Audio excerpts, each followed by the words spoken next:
IPL-ൽ Sunrisers ഹൈദരാബാദിന് വിജയത്തുടക്കം. Rajasthan റോയൽസിനെതിരെ 44 റൺസിന്റെ വിജയമാണ് ഹൈദരാബാദ് നേടിയത്. ഹൈദരാബാദ് മുന്നിൽ വെച്ച 287 എന്ന കൂറ്റൻ വിജയലക്ഷ്യം പിന്തുടർന്ന രാജസ്ഥാന് 6 വിക്കറ്റ് നഷ്ടത്തിൽ 242 റൺസ് എടുക്കാനായുള്ളൂ. തുടക്കത്തിൽ യശസ്വി ജയ്സ്വാൾ 1, റിയാൻ പരാഗ് 4, നിതീഷ് റാണ 11 എന്നിവരെ നഷ്ടമായത് രാജസ്ഥാന് തിരിച്ചടിയായി. സഞ്ജു സാംസണും ജൂഡ്ലും ചേർന്ന് 4ാം വിക്കറ്റിൽ മികച്ച കൂട്ടുകെട്ട് ചേർത്തു. സഞ്ജു 37 പന്തിൽ 4 സിക്സറും 7 ഫോറുകളും അടക്കം 66 റൺസ് നേടി പുറത്തായി. ജുറൽ 70 റൺസെടുത്ത് പുറത്തായി. 6 സിക്സറും 5 ഫോറും അടങ്ങുന്നതായിരുന്നു താരത്തിന്റെ ഇന്നിംഗ്സ്.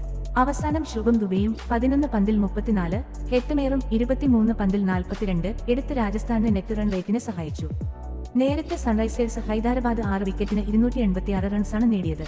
ട്രാവിസ് ഹെഡിന്റെ അതിവേഗ 50ക്ക് പിന്നാലെ ഇഷാൻ കിഷൻ മിന്നും സെഞ്ചുറി നേടി. 45 പന്തിലാണ് താരം സെഞ്ചുറി നേടിയത്. 6 സിക്സറുകളും 10 ഫോറുകളും അടക്കമായിരുന്നു താരത്തിന്റെ പ്രകടനം. ട്രാവിസ് ഹെഡ് 31 പന്തിൽ 67 റൺസെടുത്താണ് പുറത്തായത്.